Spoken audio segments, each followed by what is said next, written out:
ग्वालियर आए शंकराचार्य अव्यय के मुक्तेश्वरानंद सरस्वती का बड़ा बयान सामने आया है। विश्वगुरु की बात करते हो, नए संसद भवन का प्रारूप विदेश से लेकर आए हैं तो कहां से हम विश्वगुरु बन जाएंगे। राम मंदिर निर्माण के प्राण प्रतिष्ठा पर बोले कि अभी आधा अधूरा मंदिर बना है, इसकी प्राण प्रतिष्ठा कैसे हो सकती है। जब भगवान पूरा घर बन जाएगा तभी तो होगी। वहीं हिंदू राष्ट्र पर उन्होंने कहा कि कोई उसका प्रारूप तो बताओ, हल्ला करने से कुछ नहीं होगा। आज की परिस्थिति से जो व्यक्ति दुखी है, हिंदू राष्ट्र बनने से क्या वो सुखी हो जाएगा। उन्होंने दीनेन्द्र शास्त्री को लेकर ही बोला। उन्होंने कहा कि चमत्कार से काम नहीं चलता, प्रयास से होता है। चमत्कार से रोग दूर हो जाती तो 100 करोड़ रुपए से अस्पताल क्यों बनवा रहे हो।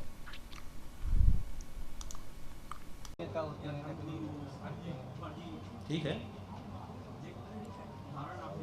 हाँ, नहीं, हम ये देखते हैं, हमने यहाँ पर जो जनता इकट्ठा हुई थी हमारी, उनको हमने ये समझाना चाहा कि आप लोग अपनी दृष्टि को सतर्क रखिए, विवेकशील बनिए। किसी भी रूप में ठग आपके सामने आ सकते हैं। ये मत सोचिए कि साधु के रूप में ही आएगा। वो डॉक्टर के रूप में आ सकता है, वो इंजीनियर के रूप में आ सकता है, वो पुलिस के रूप में आ सकता है, वो कोई भी रूप धारण करके आ सकता है। सब रूप धारण करके ठग घूम रहे हैं। इसलिए ये प्रचार कर दें कि साधु के रूप में ठग घूम रहे हैं, और पता चला दूसरा रूप धारण करके आ गया, ठगी करके चला गया। ये भी एक टैक्टिस होती है कि पहले एक चीज़ का प्रचार कर दो और दूसरा रूप धारण करके काम कर लो। तो ये इससे सतर्क हमने किया कि आप सतर्क दृष्टि रखिए। किसी भी रूप में ठग आपके सामने आ सकते हैं।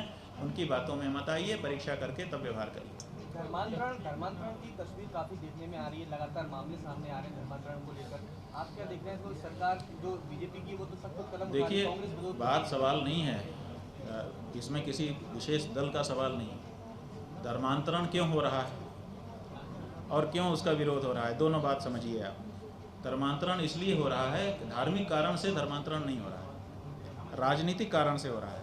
क्योंकि कुछ ऐसे तथाकथित धर्म हैं, वो कहते हैं कि हम पूरे विश्व में अपना राज्य स्थापित कर देंगे। जैसे क्रिश्चियनिटी वाले हैं, वो कहते हैं हम पूरे विश्व में हम क्रिश्चियन बना देंगे।